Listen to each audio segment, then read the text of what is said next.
बिस्मिल्लाहिर्रहमानिर्रहीम। अस्सलाम वालेकुम नाजरीन, MR न्यूज़ हेडलाइंस में एक बार फिर आपको खुशामदीद। मैं हूँ राशिदा हफीज़। शाह महमूद कुरैशी का कहना है कि तहरीक अदम एतमाद पेश करने का ऐलान एक नई डील की कोशिश है। वज़ीर ख़ारजा शाह महमूद कुरैशी ने सोशल मीडिया पर जारी अपने ट्वीट में कहा कि PTI अरकान पार्लियामेंट और हमारे इत्तेहादी मिलकर एहतसाब से बचने की कोशिशों को नाकाम बनाएंगे। वज़ीर ख़ारजा ने अपनी ट्वीट में मज़ीद कहा कि वज़ीर आज़म इमरान खान ने मुसलसल कहा है NRO का इम्कान सिफर है। बिलावल भुट्टो का कहना है कि ये अवामी लॉन्ग मार्च इस महंगाई के ख़िलाफ़ है जिसने इस गरीब आवाम को शदीद मुश्किलात का शिकार बना दिया। चेयरमैन पीपल्स पार्टी बिलावल भुट्टो ज़रदारी ने आलमी यौम समाजी इंसाफ पर जारी अपने पैगाम में मुआशरे के हर तबके को समाजी इंसाफ फराहम करने के अज़्म का इयादा किया। बिलावल भुट्टो ज़रदारी ने कहा कि गरीब आवाम को इमरान खान के सिलेक्टेड कठपुतली हुकूमत ने गुर्बत में धंस दिया है। पीपल्स पार्टी 27 फरवरी से अवामी लॉन्ग मार्च शुरू करने जा रही है।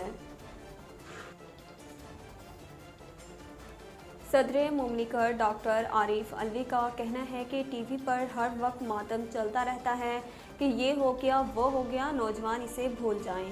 कराची के नेशनल स्टेडियम में IT कोर्स एंट्री टेस्ट की तकरीब से खिताब करते हुए सदर आरिफ अलवी का कहना है कि पाकिस्तान का नौजवान इल्म के हसूल के लिए कोशां है, ये बदलता हुआ पाकिस्तान है। आरिफ अलवी का कहना था कि IT कोर्स में आर्टिफिशियल इंटेलिजेंस के मुख्तलिफ प्रोग्राम कराए जाएंगे। इन सब प्रोग्रामों के लिए कवानीन बनाए जा चुके हैं।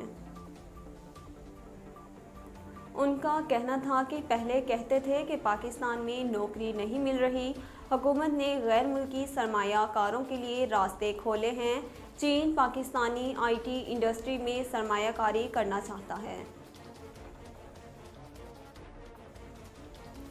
बरतानिया के दारुल हुकूमत लंदन के मेयर पाकिस्तानी नियाज़ सादी खान बगैर किसी प्रोटोकॉल के गुलकार आतिफ असलम के कंसर्ट में पहुंच गए। इन दिनों आतिफ असलम बरतानिया में मौजूद हैं, जहां उन्होंने लंदन के अलावा दीगर शहरों में कंसर्ट करना है। ऐसे में लंदन में अपनी परफॉर्मेंस के दौरान आतिफ की मुलाकात वहां के मेयर से हुई, जो आतिफ के बड़े मद्दाह भी हैं। सादी खान ने गुज़िश्ता रोज़ ट्विटर पर गुलकार के हमरा तस्वीर शेयर की और लिखा कि आतिफ असलम को अपने आलमी दौरे के मौका पर लंदन में खुशामदीद कहना बहुत अच्छा लगा। उन्होंने लिखा कि ये खुश आइंद है कि लंदन दोबारा इस किस्म की सरगर्मियों से महसूस हो रहा है। हमारा शहर एक मरतबा फिर तफरीह और लोगों की हौसला अफजाई के लिए तैयार है। नाजरीन, अब तक के लिए इतना ही। मज़ीद खबरों और अपडेट के लिए देखते रहिए MR न्यूज़।